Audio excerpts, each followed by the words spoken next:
The man is back after a well-deserved vacation. Our buddy from National Review, David Harsanyi, is in the mix. Check out his latest at nationalreview.com. Also follow him on Twitter at David Harsanyi. What's up, David?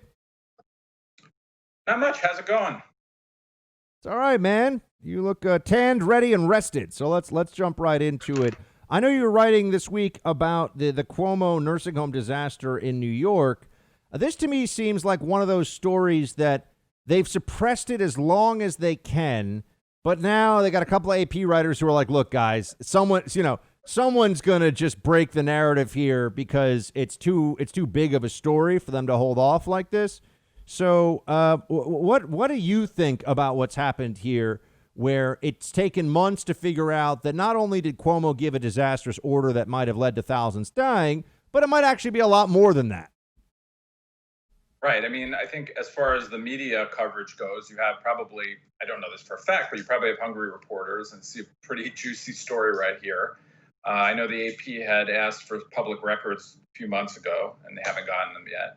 And, it's a story about a lot of deaths. At first I was writing and it was reported that the deaths were around 4,000. Then we learned, according to New York State numbers, that it was 6,000. And now the AP finds out that those were just deaths reported of people who, died in the nursing home, not being transported to hospitals or elsewhere. So the number could be 11,000. It could even be higher. That should be a national story. And but instead, of course, we've spoken about this before, the gaslighting that's going on to try to pretend that Cuomo did a good job and he's opening the schools because, hey, he did it the right way. We're talking about 35,000 dead in New York, and it's been a huge disaster. And that's not even counting New York and Connecticut. A lot of those deaths obviously were imported from New York to some extent. So it's just a huge story.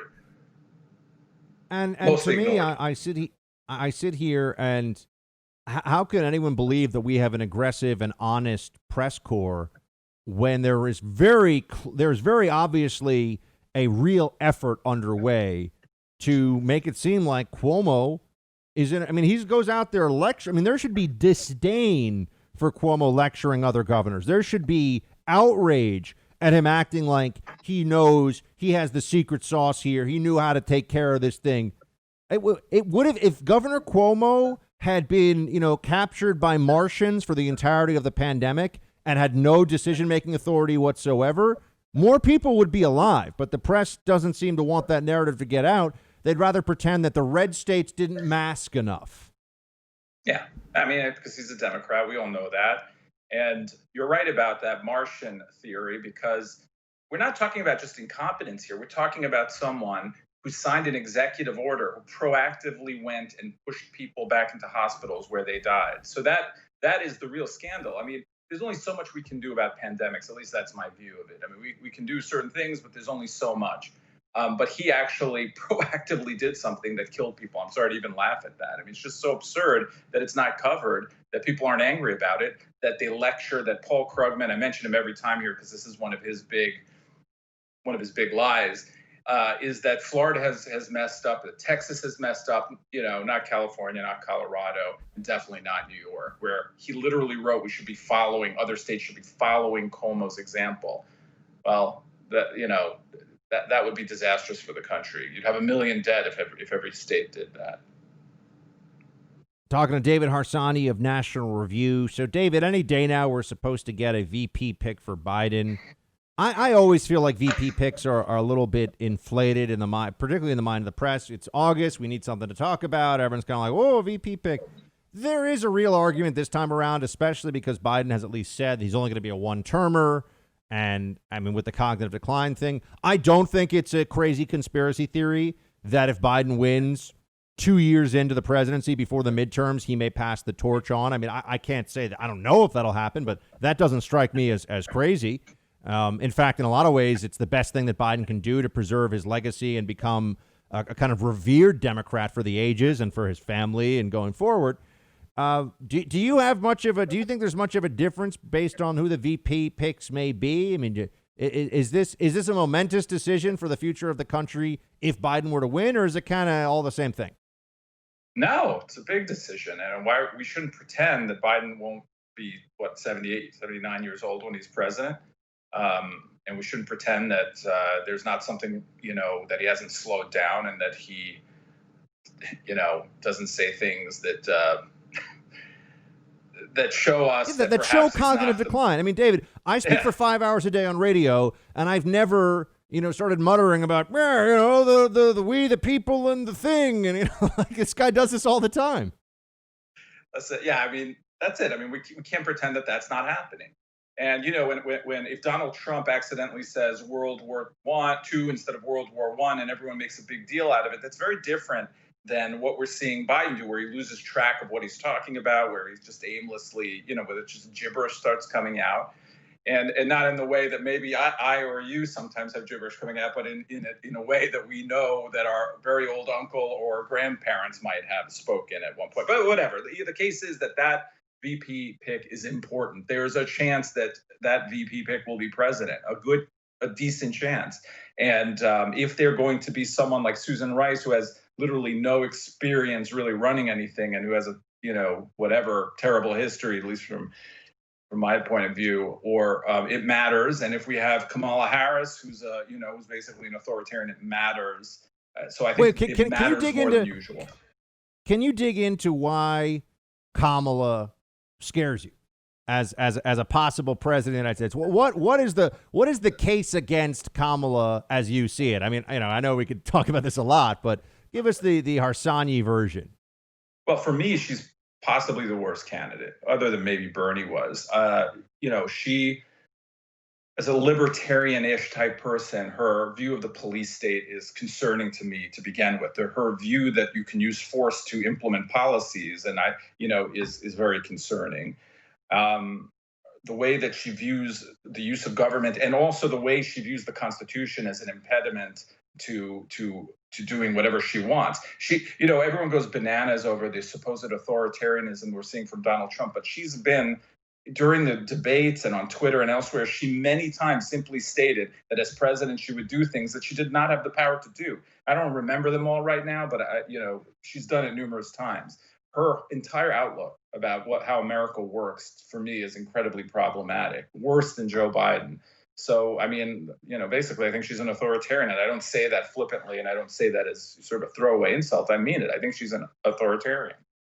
Do you think there's any real shot that Elizabeth Warren is kind of able to just slip in there at the last moment? Because people still talk about her. I think she raised more money for Biden than any of the other surrogates. She's media loves her. She's female, not a minority, as we've had to find out over many years. Not a minority, but she's female. Well, I think it would matter if it's not an African-American woman. I think that Biden would take a hit there, right? But if polls are showing that Elizabeth Warren is the candidate he needs, he might do it. And in some weird way, obviously, I dislike her tremendously as well. She might be the most competent of the people that he's thinking about as far as being a VP. So he might go for it. I mean, I don't know what he's thinking, but it definitely matters that she's not a minority. I think that, especially because most of the focus has been on minority candidates, for that not to happen, I think would hurt him. Joe Biden ran for president in 1988, and it floundered right away.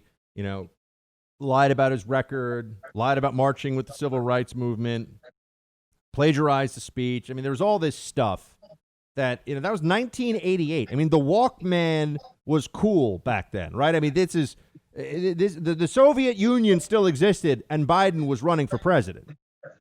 He tries again in 2006, 2007.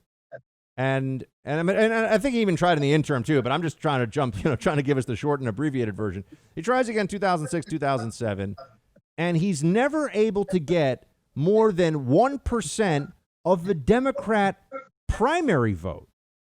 He was like shoulder to shoulder in the polls with Dennis Kucinich, who wanted to start a Department of Peace to offset the Pentagon, okay? That's who Joe Biden was as a politician. And now we're like, I just, speaking about gaslighting, David, it's like Democrats even know this guy is a loser, but now we're supposed to forget that they've known he's a loser all this time. It's amazing to me. Well, I want to preface this thing by saying I think he can win the presidency. I think it's a referendum on Trump, and I think he can win. But the bottom line is he's been a terrible politician his whole career. I mean, he won post-Watergate by accident. It's a little bit complicated, but he won in Delaware, which is, like winning a congressional seat at the time. And he basically has tripped, has been a bad politician since. Ran in 87, as you mentioned. It was just a complete disaster, embarrassing. And he's embarrassed himself numerous times, but he's continually treated like he's a real man of the people, takes his Amtrak home, and et cetera. So, but he's never been popular. He's only popular with the press. He's never been popular with people.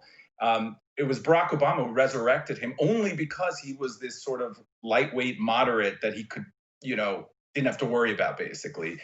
Bush had changed what the VP was about. It was no longer about the person next in line. It was something else. And I think Obama followed that as well in his own way. But he has never been a good politician. And the idea that he is what we need now is crazy. The only reason he won is because you had a socialist running that Democrats knew couldn't win, and a bunch of other lightweight candidates. So if he wins, he'll be an accident of history.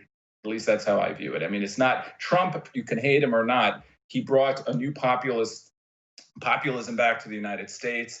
It was something that's time had come. Maybe he wasn't the best vessel for it. I obviously disagree with many of those populist ideas, but I think that it meant something. What is Joe Biden's candidacy about? Nothing.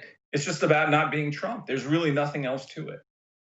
I mean, David Harsanyi, everybody, check. He constantly tells us that his long record is the reason he should be elected, but he does not hold any position that he held even 10 years ago anymore. So his record, we're not even allowed to talk about it anymore on abortion, on that to me, I was just going to say, David, that to me is why he is the quintessential politician, and that he is the guy who it's like a low-level staffer shows up with, hey, this is the position that's popular right now. And he's like, whoa, I said something else a month ago, but let's do this. And he's been doing that for 40 years.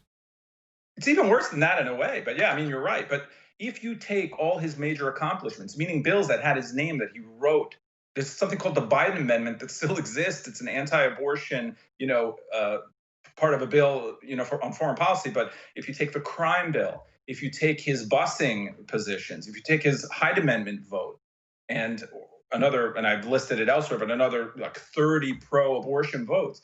His accomplishment, you cannot point to. I wish someone would ask him, can you point to an accomplishment, a bill that you still support, that you voted for over the last 30 years? I don't know that he'd be able to name one. So it seems unlikely to me that there's going to be a lot of excitement voting for him now. Again, there might be a lot of anger at Trump, that pushes people out to vote. But I just don't think anyone's really a huge Joe Biden fan. I've never met that person in my life.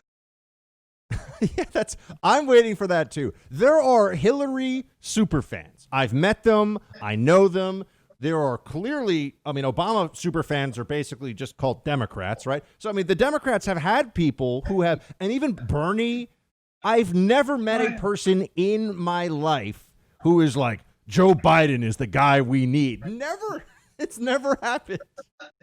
No, you have with Bernie, there's an ideological reason people like that and want it, right? With Hillary, the first woman, everyone believes she should have been president, et cetera. And you can go down the line. But with Biden, if you ask people why you're voting for Biden, it's like, I guess he'll do, right? He's the guy, he's the most moderate guy who can win, and we need to beat Trump. And that's what it's about. Now, that might work for an election, but honestly, I think it will be a disaster for Democrats on the other side of this thing. They always talk about how Trump's a disaster long-term for Republicans. I think the Biden thing is going to be a disaster because you're going to have a big split in that party, I think, between progressives and sort of more, I hate to call them moderates, but sort of the other wing of the party. Harsanyi on fire, everybody. Check out David Harsanyi's latest over at nationalreview.com. Follow him on the social media stuff. David, thanks so much for making the time, man. Good to have you back. Anytime. Thanks for having me, man.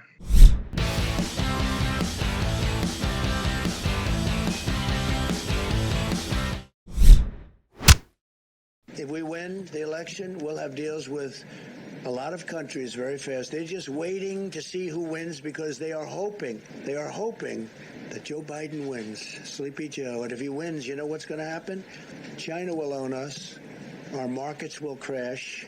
The 401ks will go down to practically nothing. Stocks will go down to practically nothing. Remember, stocks, these big companies, they're owned by millions of people that are carpenters and policemen and farmers and lots of other people. And they are the ones that benefit by having a good stock market, probably more than anybody else.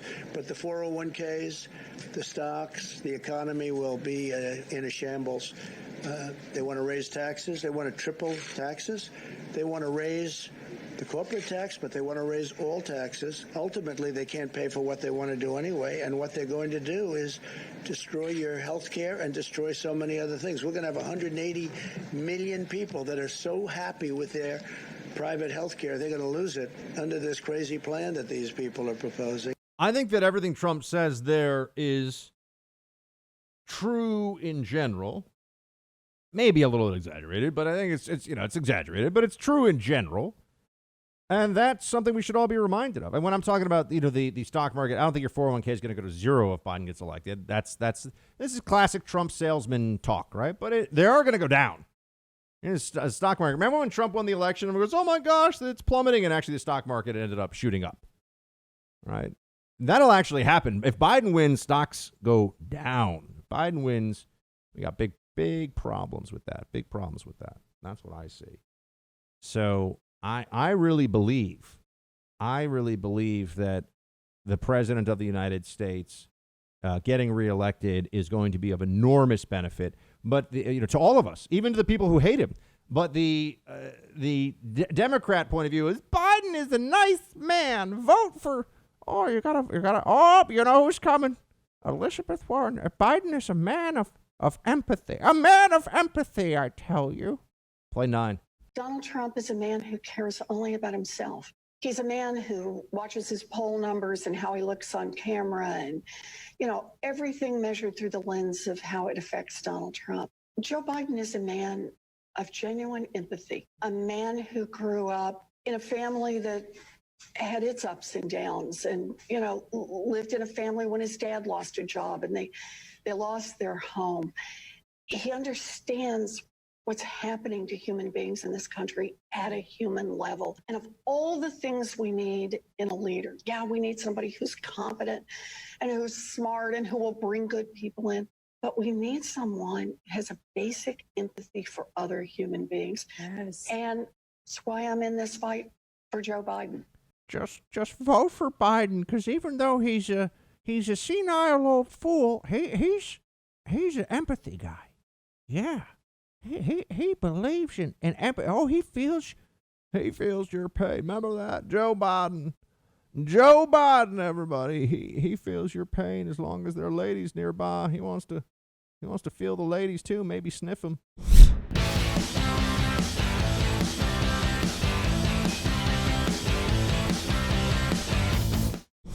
It's time for Roll Call. Roll call, facebook.com/Buck Sexton, teambuck@iheartmedia.com if you want to email us. That's how we do. That's how we roll. Let's get to it, my friends. Thomas kicking us off. The biggest lesson the Trump administration should have learned from this COVID-19 pandemic by now is that it was a major mistake to put HHS, NIH, and CDC in charge of handling a crisis of this scale. None of those agencies have any experience dealing with managing a crisis of this scale. A hard lesson learned by President Trump, his staff, and a severe impact to the overall state of mind of the country. Whoever advised President Trump it was a good idea to put a bunch of technocrats in charge of this crisis should be fired. Had President Trump followed procedures and implemented the National Emergency Action Plan as it was designed, the first person he should have contacted is the director of FEMA. The only way to break this cycle of intermittent panic, get this country back to reality, and salvage our economy is for the president to declare the national emergency is over. Let Fauci and friends continue their bean counting until they're satisfied they have enough data or until the public stops listening to them. Shields high. Thomas, very compelling. Very compelling analysis from you on this. Thank you so much for reaching out to us with it. And Yeah, I think that there have been lessons learned about NIH and CDC and these other organizations and their role in all of this, and how their role was far too prominent. Michael, riot shields high. Mayor Lightfoot is again threatening to shut down beaches and parks because of COVID, yet refuses to put a stop to other people having their fun and forbid, under penalty of incarceration, put an end to the peaceful demonstrations that most would call rioting. Same with New York.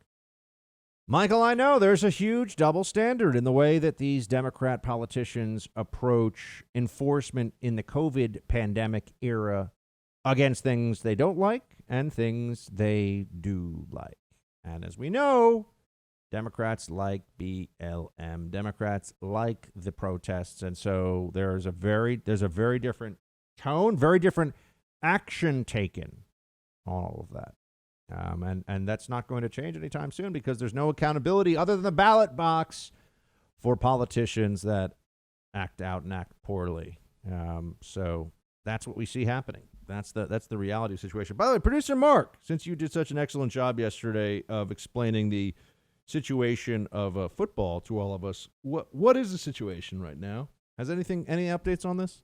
No, I don't believe there's been any updates as of yesterday's show. Because I was seeing some people say that the Big Ten, just because the Big Ten is shutting down, doesn't mean all the other leagues will now, or all the other conferences, right? I mean, it definitely doesn't mean that, but, I mean, if one shuts down, you kind of think there's going to be a domino effect, but you never really know.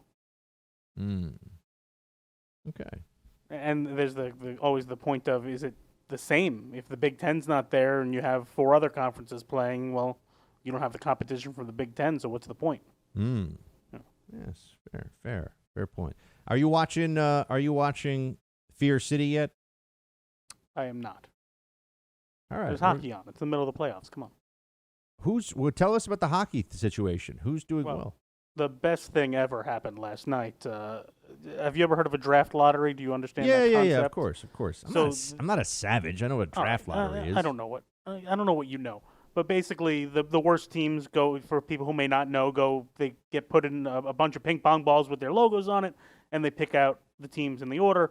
The Rangers ended up winning that last night after losing in the qualifying round, so they will get to draft Alexis Lafreniere, who is the new phenom. That's great for me personally, but in the playoffs, the regular playoffs are starting tonight. Alexis Lafreniere. Yes. He from Montreal? No, he's a Frenchman. Oh, from actual France? Yes. It's less fun than Montreal.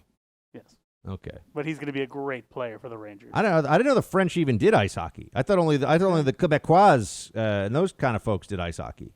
A lot of countries around the world play ice hockey. Huh. I was unaware of that. I thought it was just the U.S., Rangers' Russia, best player Canada. for the last decade has been Swedish, Henrik Lundqvist. I was unaware of that. Yeah. All right, cool. Let's see here. We have Josh Buck. Producer Mark is fake news. Top to bottom, the Big Ten is a much better conference than the SEC. The SEC has Alabama and LSU. They don't have the firepower of Michigan, Ohio State, Penn State, Wisconsin, Iowa, and Minnesota. Usually, Producer Mark is spot on, but he's dead wrong on this. Producer Mark, I give you the floor. You know, I saw this email, so I'm prepared for it. I looked it up since the college football playoff was instituted. The most appearances and most wins since 2014-15 season is the SEC, and the Big Ten has won 1 championship and has only had 2 teams make it, and they have a 2-3 record in 4 appearances. So you're just going with the data, like Dr. Fauci I go with the data. So shut up. That's what I'm going to say.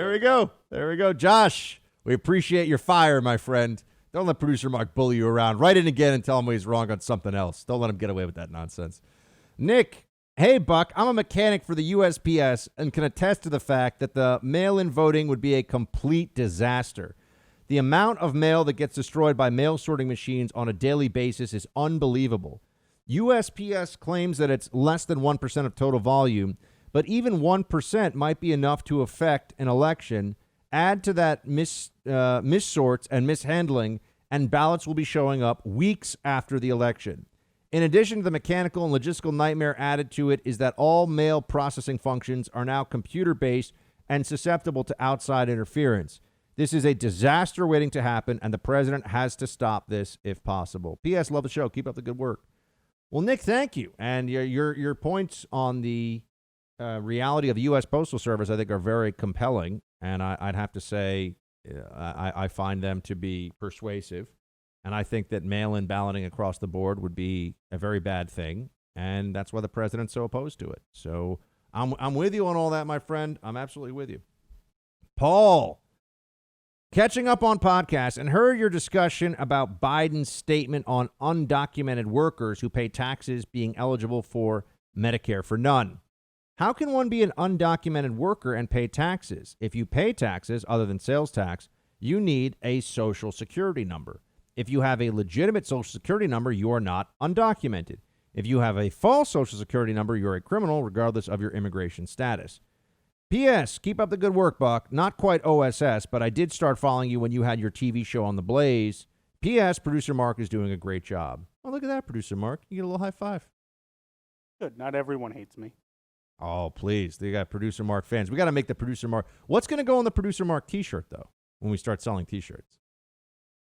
Maybe something I say about you. Okay. Well, yeah, I mean, you got to give it some thought, though. You know what I mean? All right. I mean, I haven't thought about it yet. I didn't know we were going to have Producer Mark T-shirts. Producer Mark, don't step into my penalty box. You know, something like that. You know, we got to figure. Yeah, we'll do a Producer Maybe it'll Mark. just say the penalty box with Producer Mark. The penalty box with Producer Mark. There we go.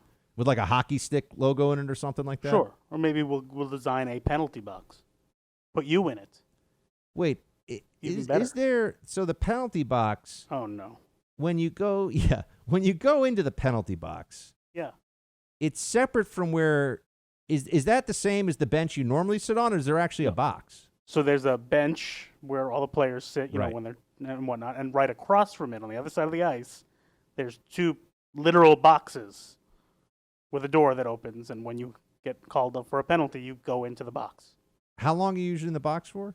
Most penalties are 2 minutes of game time, Okay. and then you lose a player on the ice, So it's like a short-term red card from soccer.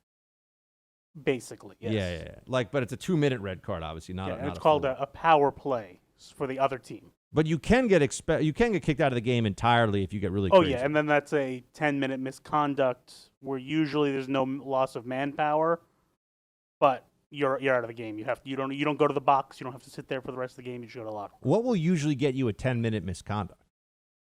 Like what you kind have of to stuff? You would have to spear somebody with your stick, like use it as a weapon.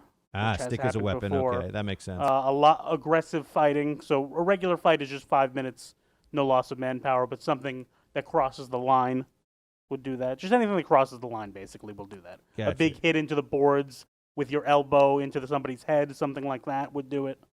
Gotcha. So playing real dirty will get you. Yes, tossed. exactly. Okay. God, those hockey refs must be really good skaters. I just thought about that. Oh, they're fantastic. They go into major training camps and whatnot, and they're well conditioned. Yeah, they'd They have to. skate for 60 minutes straight. Yeah, they'd have to be in basically. good shape. Interesting. Paul. Oh no, Paul. Sorry about your point on undocumented workers. Yes, Democrats will usually play this game of saying undocumented workers, also known as illegal aliens, pay taxes. But what they mean by that, what they're really saying with that, is that they pay sales tax. And that, so when they buy stuff, when they go buy a 6-pack of beer or a loaf of bread or whatever, they're paying taxes and not getting the benefit of it. Now, that's not really true because they're living in that state. And in being in that state, you're getting the benefit of fire and police and, road clearing and all that stuff, right? So you are getting the benefit. On the federal level, which is what you're referring to, to pay federal taxes, you'd have to be using, if you are an illegal alien, a stolen Social Security number, which is an additional crime to illegal status. One of the big parts of the illegal immigration debate that gets glossed over by the media is that there are many crimes that are routinely committed by illegal aliens in excess of the illegal status, right? So being in the country when you're not supposed to, that's a crime. But then there's document fraud and forgery and all kinds of stuff, different kinds of, using a false Social Security card. These are all things that you add on top, and there's even more criminality that comes from it.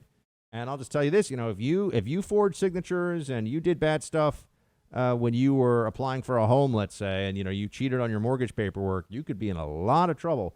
But for illegals, cheating is what they have to do, the libs will say, because they have no choice, because we haven't given them amnesty, which is, of course, flipping around the whole issue, because they don't have to do any of these things. They don't have to be in the country illegally, right? But not much of a support for that among Democrats. That is for sure.